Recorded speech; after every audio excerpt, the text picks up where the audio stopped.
있어 진행자의 매력 많아 꽃중년 사기캐 MC 조현민 노래 잘해 댄스 잘해 애교 많아 사기캐 MC 신성입니다. 반갑습니다.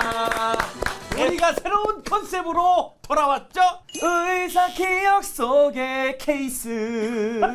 의사 선생님들의 기억 속의 케이스들을 만나보는 시간, 사기캐 시간입니다. 그 사기캐의 첫 번째 주인공 모셨습니다. 안녕하십니까? 안녕하세요. 네, 안녕하세요. 가천대 길병원 혈액내과의 유쾌한입니다. 아, 반갑습니다. 유쾌하다. 아니야. 그러면 안 돼. 그러면 우리가 새롭게 바뀔 의미가 없어. 네네. 자, 요거 그대로 빨리 해주세요. 시작. 유티스. 시작. 이티스 진행자의 매력 많아 꽃중년 사기캐 의사 유쾌한입니다.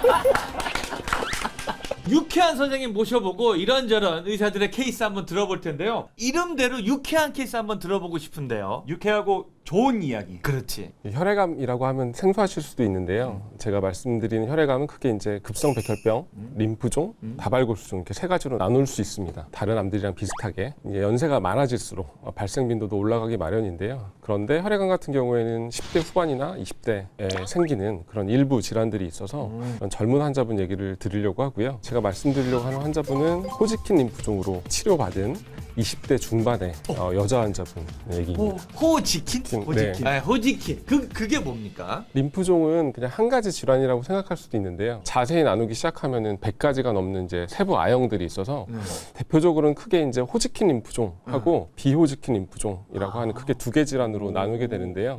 호지킨 림프종은 비호지킨 림프종에 비해서 훨씬 드물어서 한 전체의 한 10분의 1 정도를 차지하는 그런 질환이고요. 나이가 많은 분들에서 발생하지만 20대에서 꽤나 호발하는 그런 질환입니다. 호발합니까? 네. 근데 한 가지 좋은 거는 호지킨 림프종 같은 경우에는 항암 치료가 되게 잘 듣는 그런 병이고요. 대략 80% 이상 환자분들이 완치까지도 될 수 있는 상대적으로 예후가 좋은 질환입니다. 아까 20대 여성분 몇 개월 정도 항암 치료를 하셨나요? 그럼? 그분 같은 경우에는 표준 치료로 이제 6개월 항암 치료를 받고 병이 좋아지는 건 완전 관해라고 하는데 완전 관해가 잘 되었던 케이스고요. 치료받는 동안에 남자친구분이 같이 진료를 오시고 같이 항암 치료 받는 동안 같이 간호하시고 이렇게 하시더라고요. 사랑의 잘 힘이. 됐고요. 네. 그러니까 사랑의 힘이 항암 치료보다 좋은 겁니까? 항암 치료 때문에 난 겁니까? 둘 다라고 할 수 있죠. 영화 같은 일이 있네. 네. 사실은 이제 그렇게 젊은 환자분들 오시면은 혹시 이제 헤어지시진 않을까 이제 우려되는 부분이 분명히 있죠. 근데 2년쯤 지나서 결혼을 하셨고 이후에는 이제 임신 준비를 하시는데 걱정을 많이 하시더라고요. 근데 다행히 별 무리 없이 임신도 하시고 최근에는 출산도 잘 하셔서 마지막에 외래 오셨을 때는 아기까지 이제 세 분이 같이 오셔가지고 정말 기분 좋고 행복한 순간이었습니다. 암이라는 뭐 무서운 질병 앞에서 그렇게 또 6개월 만에 호전돼서 결혼에 이제 아이까지 생겼다는 그 얘기 들으니까 정말 첫 케이스로 굉장히 유쾌한 얘기라서 아주 네. 감사합니다. 건강이란 선물을 주신 거니까. 근데 이렇게 젊은 환자들을 대할 때가 의사로서 굉장히 힘들다고 하는데 맞나요? 네, 아무래도 이게 젊은 환자들 같은 경우에는 치료할 때도 되게 부담이 많이 되는 편이고요. 제 역할 중에 되게 중요하다고 생각하는 것 중에 하나가 치료를 잘하는 것도 있지만 치료가 마무리되고 나서 원래 사회로 잘 복귀시키는 것, 원래 일상생활로 잘 돌아갈 수 있게 도와주는 것도 역할이라고 생각을 합니다. 그 젊은 환자분들이 일상으로 좀 돌아가기 힘든 케이스가 있나요? 재발에 대한 걱정 때문에 아무래도 원래 다니시던 회사라든가 학교라든가 이런 일상생활로 돌아가기가 좀 두려워하시는 분들이 꽤 많습니다. 그래서 저는 치료가 끝나고 1, 2년이 잘 지나가면서 이제 재발 위험이 낮아지는 시기에는 외래 진료로 오신 환자분들하고 병 얘기를 많이 하기보다는 일상생활 얘기를 잘 꺼내는 편이에요. 시험 준비는 잘 되고 있는지, 복학은 했는지. 그렇게 환자분도 내가 이제 건강하다고 생각하니까 이 의사가 나한테 이렇게 얘기를 하는구나라고 느끼게 해서 좀 더 빨리빨리 돌아가실 수 있도록 노력을 하는 편입니다. 그래요. 어때요? 뭐 그랬더니 진짜 확실히 더 좋아집니까? 뭐 결과가? 학교로 돌아가는 걸 잊고 있다가 다음 학기에 복학을 해야 되겠다는 그런 환자들도 있어서 도움이 많이 된다고 생각을 합니다. 이 자기가 가지고 있던 병에 대해서 싹 잊어버리고 일상생활을 약간 되찾는다는 느낌을 받으니까 그렇지. 몸이 도는 거죠 다시 옛날로 더 좋았던 대로. 왜냐면 또 우리가 아프면 마음이 좀 맞아. 기대게 되잖아요. 근데 이렇게 계속 얘기해 주시는 것 자체가 엄청난 도움이 될 것 같다는 생각이 들고 우리 교수님 같은 경우는 거의 라이프 플래너처럼 네. 건강부터 인생 계획까지 다 이렇게 책임을 져주시는 느낌이라서 내가 환자라면 되게 믿음직스럽고 그렇지. 열심히 살 수 있을 것 같아요.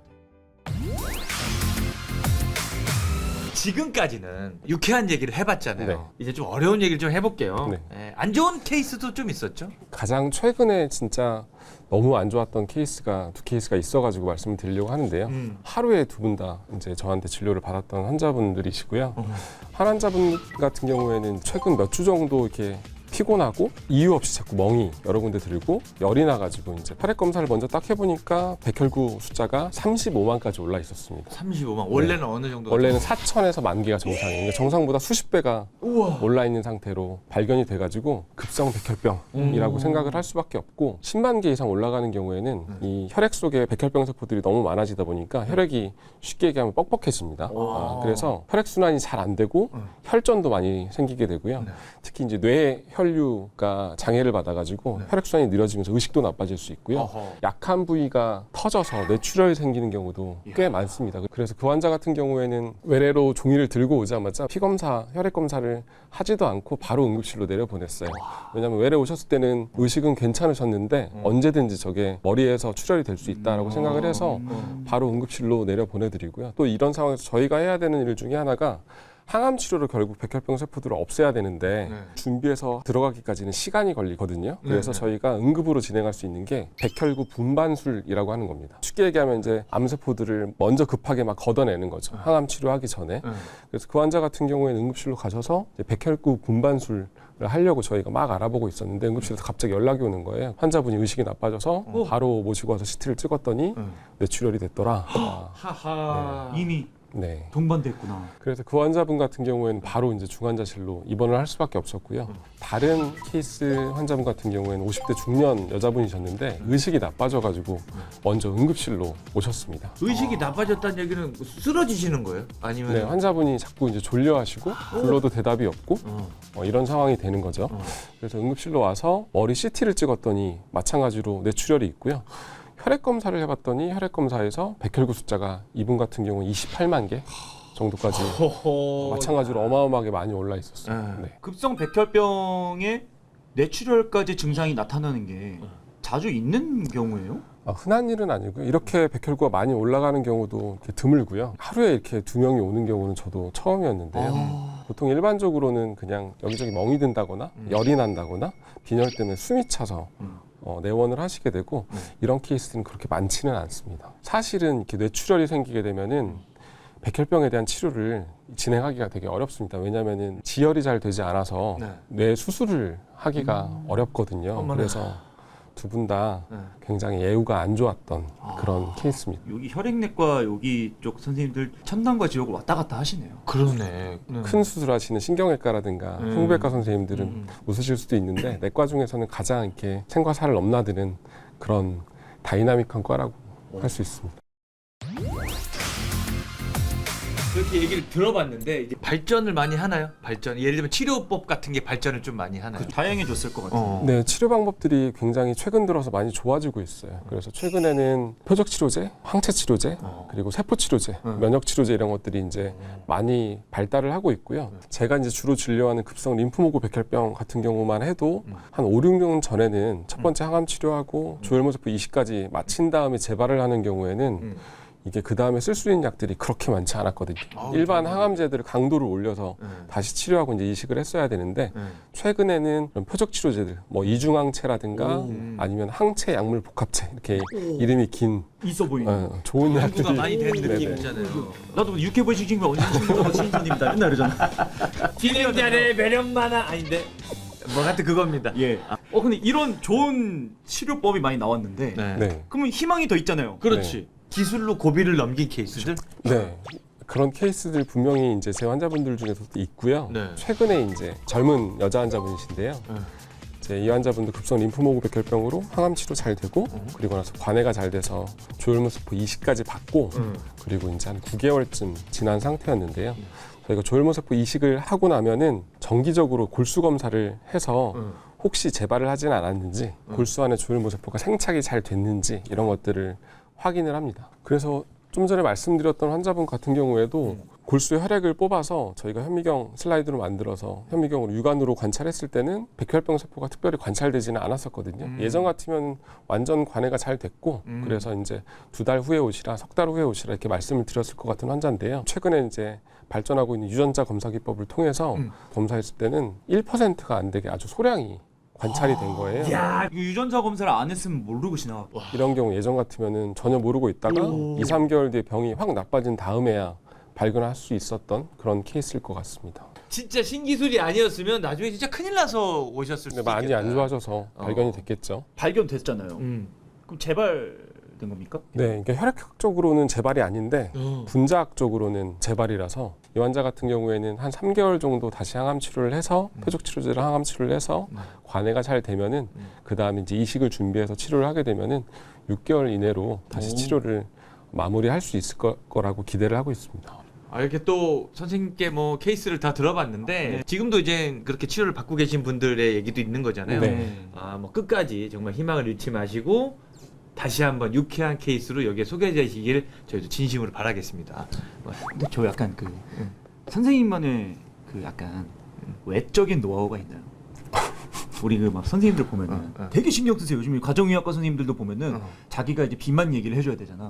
그러니까 자기가 살 쫙 빼시고 멋있게 뭐 무수 싹 바르고 무수는 아닌가?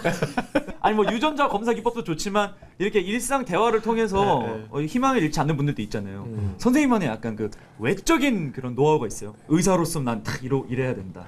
뭐 외적인 노하우라기보다는 저는 이름이 참 도움이 많이 되는 것 같아요. 그래서 그런가? 처음 진단했을 때는 사실 설명드릴 때 환자들은 너무 낙심한 상태인데 의사 이름 유쾌한이니까 되게 언밸런스한 아이러니한 상황이긴 하거든요. 근데 치료 잘 받으시면서 또 병이 좋아지시면은 환자분들도 되게 유쾌해하시고 잘 따라오시고 그렇습니다. 본명인가요? 분명히. 예명이면은 나이트에서 쓰는 이름이죠.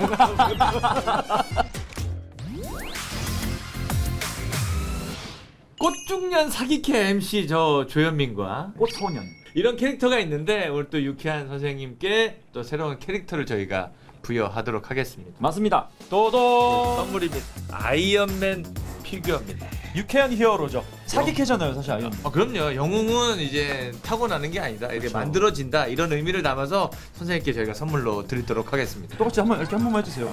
I am Iron Man. 일어나서 빨리 일어나서 해주세요. 얘 따라가. 선생님이 안 이게 반대방향이다. 시작. 같이 돌아야지. 평행이야. 같이 돌아야지. 돌아야지. 일어나서 어때요? 아이언맨 마음에 드십니까? 너무 마음에 들고요. 네. 저도 이제 어려운 환자들만 보다 보니까 이렇게 웃을 일이 많지 않은데 오늘 되게 여러분들과 즐거운 자리였던 것 같습니다. 알겠습니다. 혈액내과 유쾌한 교수님 나와주셔서 감사하고요. 저희는 다음 시간에 새로운 사기캐 교수님과 돌아오도록 하겠습니다. 오늘 이렇게 나와주셔서 감사합니다. 감사합니다, 교수님. 감사합니다. 감사합니다. 뭐요? 왼손이잖아. 감사합니다.